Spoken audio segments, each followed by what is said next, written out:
Dear students, economics of growth and development के class में मैं doctor Sunanda Devpura, associate professor, government Meera girls college Udaipur.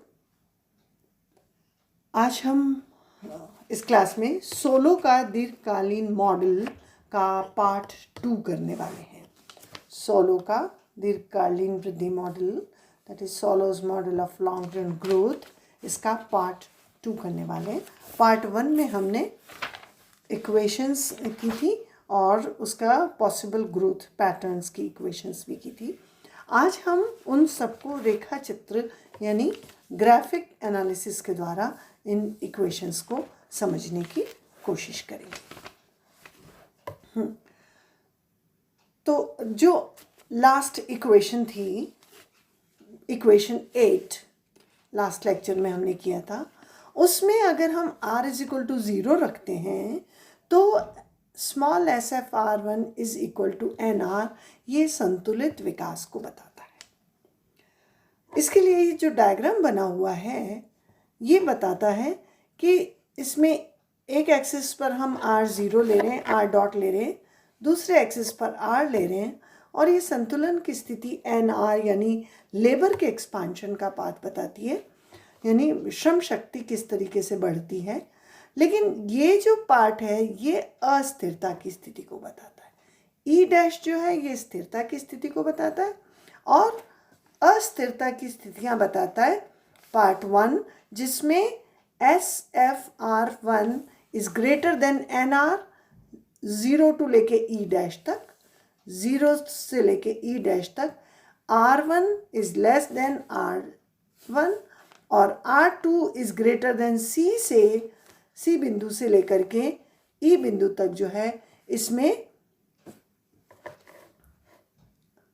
NR से ये SFR कम है और यहाँ पर NR से SFR ज़्यादा है, और एट ई डैश ये दोनों बराबर हैं। तो ये दोनों अस्थिरता की स्थितियाँ हैं और ये स्थिरता की स्थिति है। तो इसको हम थोड़ा सा और अच्छे से एक्सप्लेन करते हैं आपको। r dot is equal to 0 रखने पर SFR1 is equal to NR होंगे। तब पूंजी श्रम अनुपात स्थिरांक कांस्टेंट अर्थात पूंजी स्टॉक अवश्य उसी दर से बढ़ेगा जिस दर से श्रम शक्ति बढ़ेगी, या श्रम शक्ति का प्रति श्रमिक उत्पादन स्थिर रहेगा। ऐसी स्थिति संतुलित विकास को प्रकट करती है। चित्र 1 में दिखाया गया है कि मूल बिंदु से गुजरने वाली रेखा NR है। वक्र SFR1 इस ढंग से खींचा गया है कि पूंजी की घटती सीमांत उत्पादकता को व्यक्त करे, ये SFR। और जब R dot is equal to 0, तब ऐसी स्थिति में दोनों वक्र एक दूसरे को E डैश बिंदु पर काटते हैं। अब अस्थिरता की स्थितियां का अध्ययन करें। ये है स्थिरता की स्थिति। अस्थिरता की स्थितियों का अध्ययन करें तो यदि SFR1 is greater then NR, ये वाली जो स्थिति है, SFR1 is greater then NR, ऐसी स्थिति में पूंजी एवं उत्पादन में वृद्धि श्रम शक्ति की अपेक्षा अधिक होगी जब तक पूंजी का प्रारंभिक स्टॉक संतुलन R डॉट के बराबर नहीं आ जाता, जैसा चित्र 1 में दिखाया गया है। R1 is less than R dot और NR is less than SFR1। यहाँ पर NR लेस है, इससे ये अधिक है। बिंदु A से बिंदु बिंदु A से बिंदु E डैश तक पूंजी में तीव्र वृद्धि तीव्र रहेगी।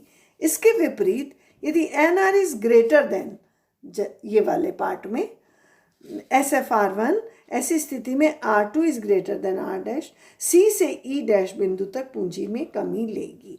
संतुलित विकास के लिए पूंजी श्रम अनुपात R2 के मूल्य को कम करके R1 के बराबर रखता है। लेकिन वास्तव में स्थिरता की स्थिति उत्पादकता वक्र के ढाल पर निर्भर करती है। ये चित्र 2 से स्पष्ट किया गया है। अब हम चित्र 2 पर जाते हैं।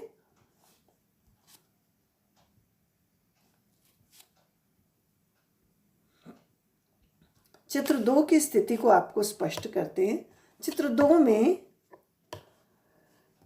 SFR1 O बिंदु से खींची गई NR रेखा को 3 बिंदुओं पर काटती है, E1, E2, E3। ये NR है और ये SFR1 है जो कि इस वक्र को 3 बिंदुओं पर काट रही है, E1, E2 एंड E3 पर काटता है। बिंदु O से बिंदु E1 तक उत्पादकता वक्र की ढाल बता रही है कि पूंजी की वृद्धि धीमी है। ये इस तरीके से धीमी वृद्धि से बढ़ता है। अन्य बिंदु E2 संतुलन का नहीं हो सकता क्योंकि उत्पादकता वक्र SFR1 श्रम रेखा वृद्धि रेखा को नीचे से काटता है। ये नीचे से काट रहा है। और बिंदु E2 से E3 तक पूंजी में वृद्धि अधिक तीव्र हो जाती है। यहाँ पूंजी में वृद्धि अधिक तीव्र है। तो अतः पूंजी श्रम अनुपात R1 और R3 पर संतुलित वृद्धि होगी। ये जो R पूंजी श्रम अनुपात है, यहाँ पर R1 और R3 पर जो है वो संतुलित विकास की स्थिति होगी। और पूंजी स्टॉक व वास्तविक उत्पादन भी प्राकृतिक दर N पर विस्तार करेगी। 16 ये स्पष्ट करता है कि चित्र 2 सभी संभावनाओं को समाप्त नहीं कर देता, वह 2 और संभावनाओं को, जैसा कि चित्र 3 में दिखाया गया है। तो अब हम चित्र 3 पर जाते हैं। थोड़ा सा इसको ऊपर लेते हुए चित्र 3 पर आते हैं हम। चित्र 3 में 2 और संभावनाएं दिखाई गई हैं जिसमें किरण NR संतुलन पथ प्रदर्शित करता है। NR संतुलन पथ बताता है जहां अभीष्ट वारंटेड रेट और प्राकृतिक दरें यानी GN is equal to GW बराबर है।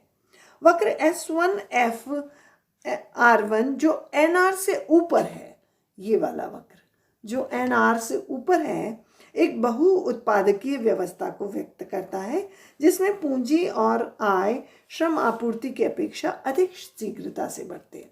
ये श्रम आपूर्ति है और ये पूंजी ये अधिक तेजी से बढ़ रही है।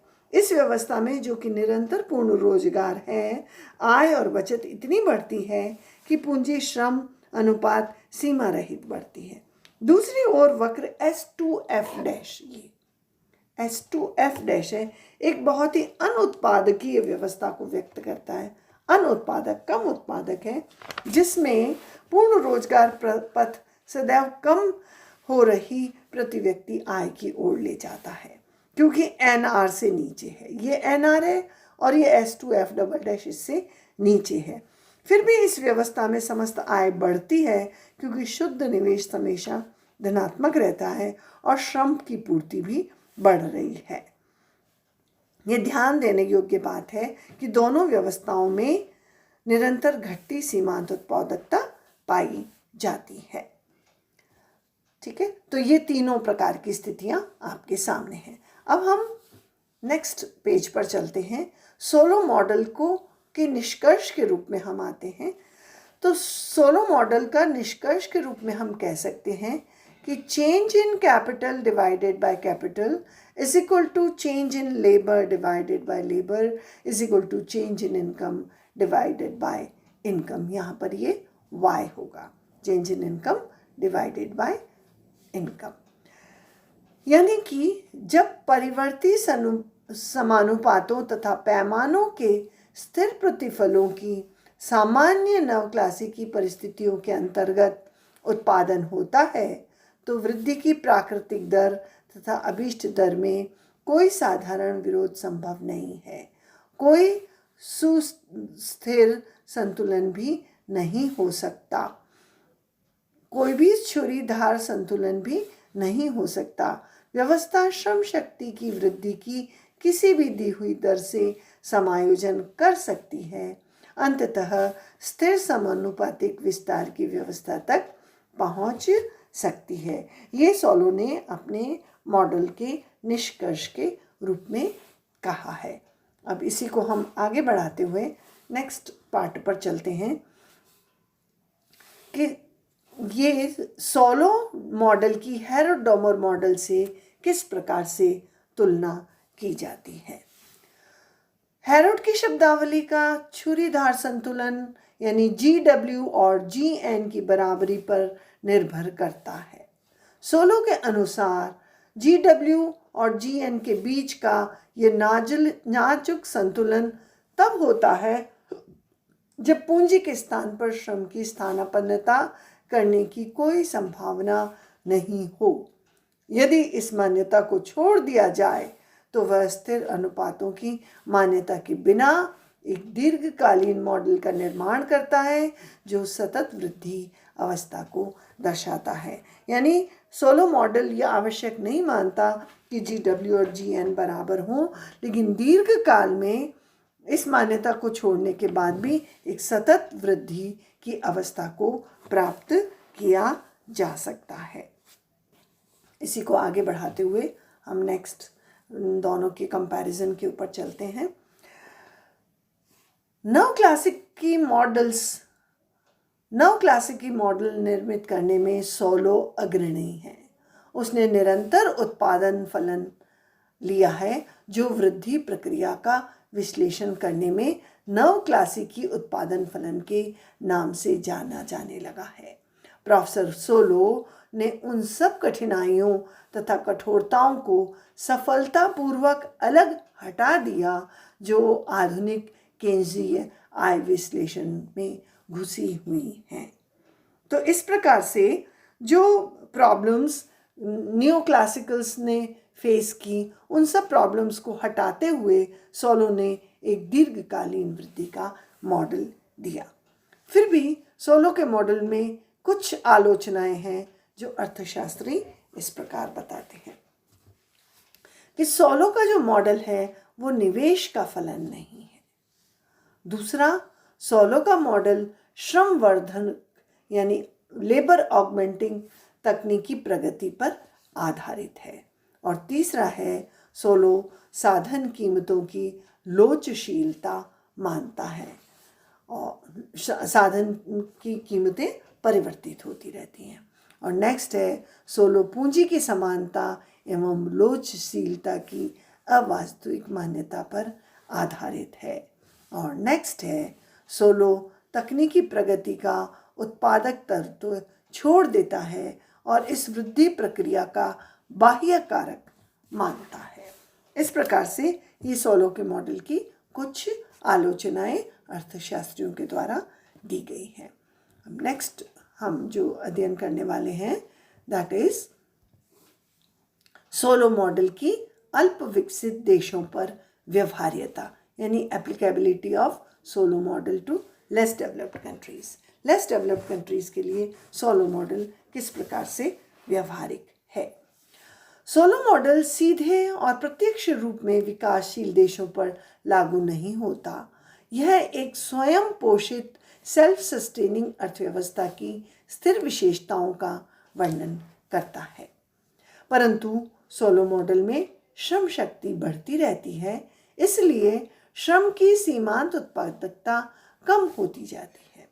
श्रम की उत्पादकता में निरंतर कमी उत्पादकता को न्यूनतम वास्तविक मजदूरी से नीचे ले जाएगी। ऐसी स्थिति में अर्थव्यवस्था में अदृश्य बेरोजगारी प्रकट हो जाएगी।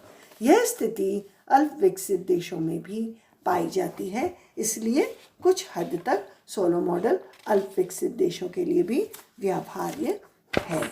सो आई थिंक हमने ये सोलो मॉडल को यहाँ कंप्लीट किया है और आप लोग इसकी इक्वेशंस, मॉडल, इसके डायग्राम्स बहुत अच्छी तरह से समझने की कोशिश कीजिए और रिवाइज कीजिए। और आई होप आपको ये लेक्चर समझ में आया है। So thank you so much.